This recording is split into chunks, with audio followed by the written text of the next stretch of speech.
करेंगे वो। ठीक है, ठीक है कैप्टन साहब, मैं अब आपके ओर करूंगा। आपने प्रधानमंत्री नरेंद्र मोदी और डोनाल्ड ट्रंप की दोस्ती का जिक्र यहां पर किया। ठीक है, एक बात तो क्लियर है कि आतंकवाद पर जो है डोनाल्ड ट्रंप अपना क्लियर लेकर चलते हैं, साफ बोलकर मुखर होकर बोलते भी हैं।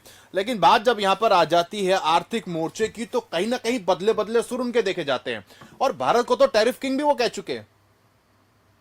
निश्चित तौर पर शाहबाज जी, भारत ट्रंप के आने से भारत के और अमेरिका के रिश्ते बहुत अच्छे बनेंगे। और जो अमेरिका के अंदर जो आतंकवाद पनप रहा था, चाहे वो खालिस्तानी हो या अन्य हो, तो ये आतंकवाद पे भी अंकुश अमेरिका में अब लगेगा। आपने अभी 2 दिन पहले देखा था कि वहां एक हिंदू मंदिर पे किस तरह से खालिस्तानियों ने घुस के वहां टड्डम मचाया। हिंदू जो दर्शन यात्री थे उनके साथ मारपीट की गई, उनकी गाड़ियां तोड़ी गई।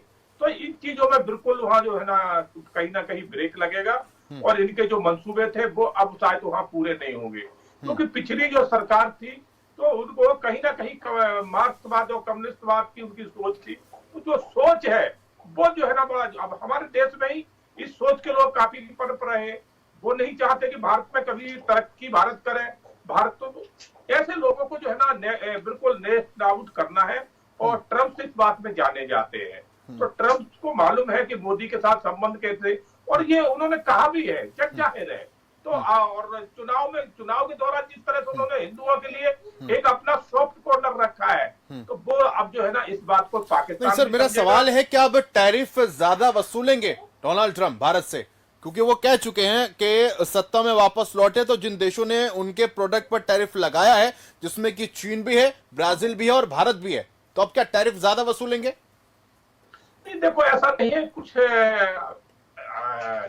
जो भारत के साथ जिस तरह से समझौता है वही रहेगा। और फिर एक बात आप जरूर मान के चले कि डोनाल्ड ट्रंप जो है वो मोदी जी से बहुत क्लोज है। तो वो कभी भारत का कोई अनहित करने की बिल्कुल नहीं सोचेंगे, चाहे वो आर्थिक हो या कोई अन्य क्षेत्र में हो। इसका जवाब मैं कैप्टन